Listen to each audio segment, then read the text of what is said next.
This is All Access MMA. Great chatting with my next guest. Tristan Connelly is finally going to be back in action at UFC 261, taking on Pat Sabatini. Tristan, on the treadmill. How's it going, man? Going good, just walking off some calories here and getting ready for the final descent. Yes, we're looking forward to it. There's so much to get into. I know we did speak last week, but we wanted to get really in depth here. I wanted to start all the way back from our interview last year about the car accident and you having to get neck surgery and all that. So just to give people an idea, you had the car accident before the Michel Pereira fight, correct? Like, I think a lot of people don't know that. Yes. Yeah, the car accident was, was it January? It was that year? 2019, so, yeah, exactly. 2019 in January. So that's when the car accident was, and then I actually fought 3 times, including the Pereira fight, 3 times after. And I personally think that the whole reason that I was able to is because I never really stopped. After the car accident, I started getting symptoms of pain down my arm and numbness in my fingers. And I took about a month and did a lot of PT, and it kind of, the symptoms, they never went away, but they went down to 10% of the initial, say it was 100%, they went down to about 10%. They'd have little episodes that may go up to 20%, but back that, it was mostly with inactivity, and then I would train and they feel better, so the doctor figured it was just a really bad muscle spasm that was giving me the issues, and said, if the training feels good, then keep doing it. And then I was scheduled to fight Alex in last year, right around COVID, and it was one of the cards that got canceled. And then I went back to Canada. I was in Vegas at the time then. I went back to Canada, and after sitting around for 2 months, it just went from that 10% up to like 10,000%. Just, of course, about 5 days. Then finally ordered an MRI, and they saw that it was extensive damage to my neck. And we tried to rehab it. Didn't go. Tried about 3 months. Just things got worse, and finally it was time for surgery, and that's when we talked. It was, and I know one of the things you'd mentioned to me in that interview was that you actually reached out, I think it was to Chris Weidman, right, to get an idea of how to go through the surgery because he went through a similar thing, correct?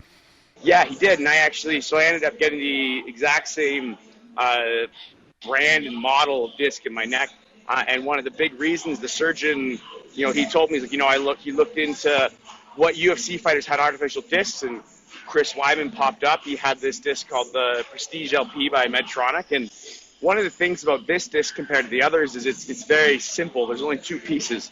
It's just 2 pieces of solid titanium. They're not actually attached at all. One's just like a ball, and one's a trough, and it just kind of slides around in there because the reality is the neck holds everything in place. So there's very little to go wrong in it. Where there's some other ones that have a lot of cool technology and are fancy, but with what I do, I always use the analogy. It's like an AK-47 versus an M16.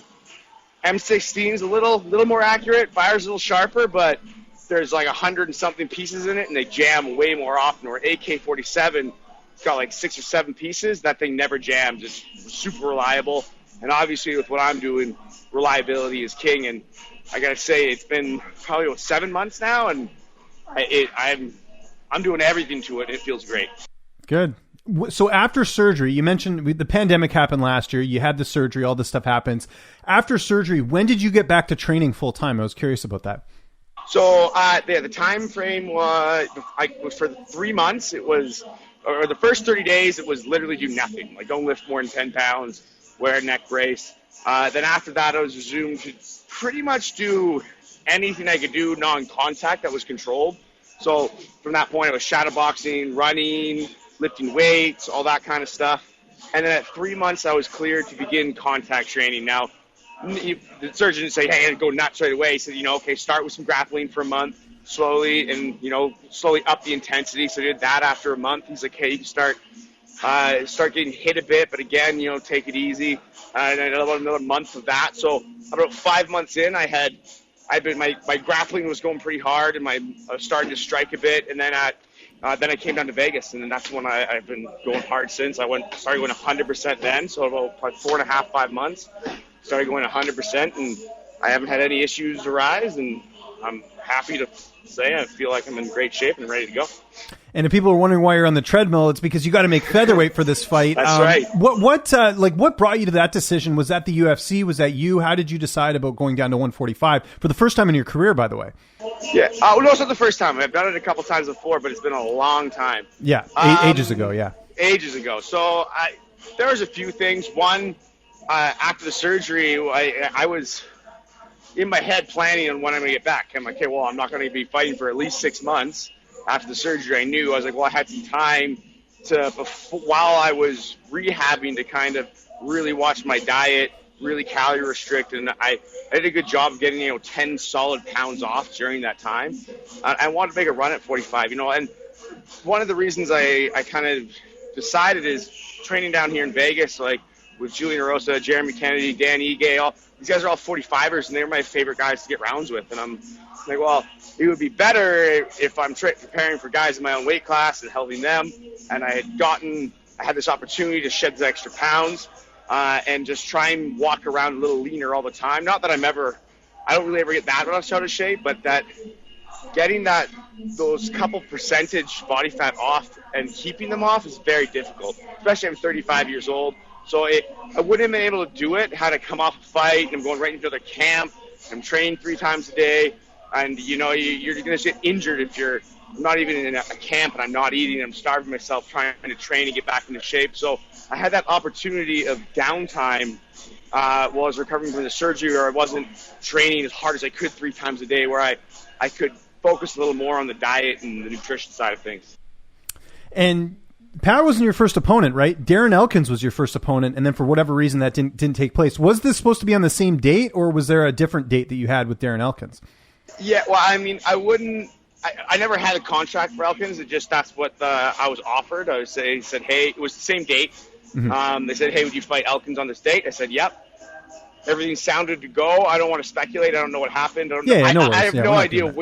I have no idea what the thing on his end was with whether he'd been offered, but it sounded like it was a go. I had a week went by and everything, like no contract, but no, everything sounded good. And then after a week, it was, the date's not going to work for Elkins right now. So, but I'm like, you still want that date? And I was like, yeah, I really want that date. I would prefer to fight then rather than later. So, okay, well, we're going to keep you on that date. We're going to find a different opponent. And, Pat's he'd been a rocky last couple months too. I think he's supposed to fight the one guy that missed weight. I think he had another opponent, and I'm not sure what happened with that as well. So we got the 2 of us. We're both training. We're both ready. We both want to fight. So matchup made sense. How do you feel like style-wise you match up against him in this fight? I think we're actually really similar. We're both grappling dominant fighters, but we're both happy to stand on the feet too. But, he's a wrestler and a jiu-jitsu guy, and from what I've seen in his fights, that's where he seems to excel, and that's honestly where I excel too. So, I think that we're probably going to end up, at least initially, doing a lot of grappling and testing each other and seeing if one person starts to fatigue more or really gets the dominance there. And then from there, maybe one person will just be dominant and that'll be how it goes, or maybe we'll kind of neutralize each other and then look to strike. But I think it's a good fight. I'm expecting a really hard fight from Pat. From what I've seen, he's a very strong, mentally composed guy. A lot of people know the arm dislocation that he had from I call Mir lock. Frank Mir did it to Tim Sylvia. And his elbow dislocated, and what I took out of that was, man, he didn't tap. It dislocated. He kept shaking. He got his arm out of there, and he stood up, and he didn't want the fight to end. So I know that he's a tough guy. He's not going to look for a way out. I know he's got a great grappling pedigree. He's been doing it a long time, and so I'm expecting a hard fight from him. And, man, I feel better than ever. I'll never look for a way out in there. I'm going to the death. So I really think we're going to put on a good scrap, and it's another fight of the night potential. And I can attest to that, because your fight against Dewan Owens, your face was completely bloodied up, and you still managed to fight and ended up getting the finish in that one. So I can definitely attest to that, because I was front cage for that fight in Victoria a couple of years ago. That was the fight that got you in the UFC, which was kind of interesting. Yeah. You talked about training partners. You mentioned some of them there. I don't think Dan Ige's around right now because he just became a dad. No. Kennedy just fought, right? So, yeah. Yeah. So Kennedy, Jeremy's going to come. He's going to help be in my corner. He just fought. Oh, is he really? Oh, awesome. Good for him. Yeah, he was going to go back, drive back, but he's going to wait the extra 2 weeks. and come with me, just because everyone going across the border right now is tough. So it's nice to have someone that I've been training with for so long that's here and willing to step up and help me out. Dan, obviously, last few weeks hasn't been here, but when I first got here, we were doing a bunch of rounds together, helping him get ready for Gavin. And initially it was Ryan Hall when I came, and then Gavin was the substitute to step up. And Julian was getting ready for fight. Julian takes no time off. He's in PT right now. I can see him. He the next day after his fight came in and grappled 15 rounds. And then Monday morning, we are doing kickboxing drills together. Julian's an absolute animal. He might be the only person that takes less time than me off, and I struggle to take time off when I'm training. That was the hardest thing over the surgery, was not being able to train. I didn't know what to do with myself because it's all I do is train. So it was very hard to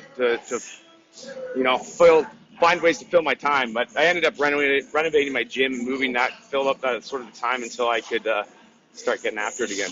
And just to give people an idea of the sacrifices you made for this fight, you've been out in Vegas since when? The beginning of the year, right? And you barely seen your wife and your daughter, right? It's been it's just been a lot of just staying out there and trying to, get this fight going. Yeah, exactly. I came here mid-January, and so I haven't seen them since then. My daughter is now 9 months old, so I haven't seen her since she was 6 months or so, just over 6 months. And thank God for FaceTime. Because it's already really hard. It'd be even harder if I couldn't see her. She's at the point that she's starting to go, Dad, Dad, Dad, when she on the phone, and then she has a toy teeter phone. Apparently, my wife picks that up, and she goes, Dad, Dad, Dad. I'm like, oh God, she thinks I'm the phone now. No, they do that. They love playing around. That's great. So you talked about the cut there. I imagine the cut's going well though. You're feeling good about it, going down to 145. Yeah, cut's going great. It's been a long cut, obviously, because this whole time I've been here, even though when I was eating more, I still be really careful of what I was eating, and just never to, on my refeed days, just to eat enough to refeed, not to overfuel, right? Because that's where it starts really slowing the weight loss down. When I got here, I was about 170, and I kind of stuck around there for the first couple of months because I was training so much. But I was getting leaner and putting muscle on, obviously, in the process of training 3 times a day and trying to eat the right types of calories at the right times. But now, so the last couple of weeks, it's been starting to get into cut the carbs, the calorie deficits, and it's coming off pretty well. And this is just a case-by-case basis. You're going to see how this fight goes. You might go back up to 155, you were telling me. You're not dead set on 145, correct? Yeah, that this is a test, an experiment, if you will. I have no question that I'll make 145, but it's kind of, I don't know what's going to happen after. You got to see how you feel in there too, right? It's how I feel, exactly how the weight cut goes, how I feel, and afterwards, now that I am able to train after the fight, I'm going to keep training. And I'm going to keep watching my diet. I'm going to make an effort to maintain this weight. But hey, maybe I start eating a little more, and with all the training, I put on more muscle, and I kind of go back to what I was before. I feel from the surgery and not training, I lost some muscle, which is something that's helped me get down. Interesting. Okay, we'll see how that goes. How's the fight playing out on the 24th? I think we're going to come out and we're going to get right after it. I think one of us is going to push each other into a clinch, into the fence. I don't know who's going to do it first, but I think it's going to happen pretty quick. And then that's really going to be the test. We're going to see who feels stronger, who feels like they're using more energy. Can one person gas the other person out in there? And then it may stay there, and we may end up turning into a grappling affair, or we may neutralize each other and start striking and becoming more of a boxing match. So I really feel that at least initially it's going to be a wrestling match to begin with, and we're going to see where that goes. And, after that, it's hard to make predictions. Not looking past UFC 261, but I imagine, after this fight, go home, see the family, take some time, and then sort of reassess and figure out what the next move is, because I know you want to keep active with missing so much time since your last fight. Yeah, I'd love to get 3 fights this year. I'd like to fight in the summer and then the fall, winter again. Obviously I don't want to look past Pat. He's a dangerous guy, and that would be a huge mistake.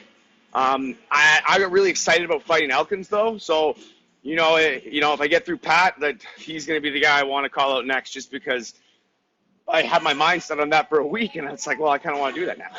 Yeah, no, I totally hear you on that. Before we go, I don't know if you ever trained with her or not, but Lupe Godinez, at the time we're doing this, is going to be making her UFC debut. It's kind of cool to see a fellow BCer in the UFC, huh?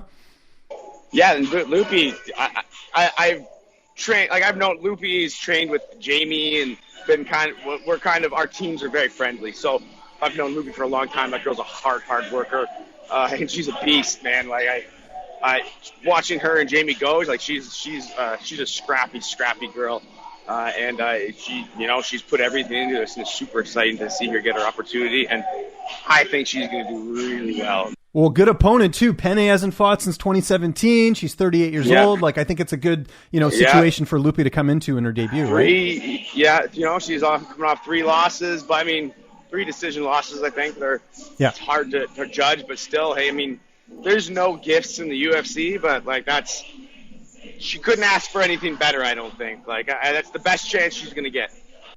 Tristan, thanks for doing this, man. Really appreciate it. Anyone you want to thank, any sponsors, any social media, I'll give you the last word. Follow me on Instagram and Twitter, MMA Tristan.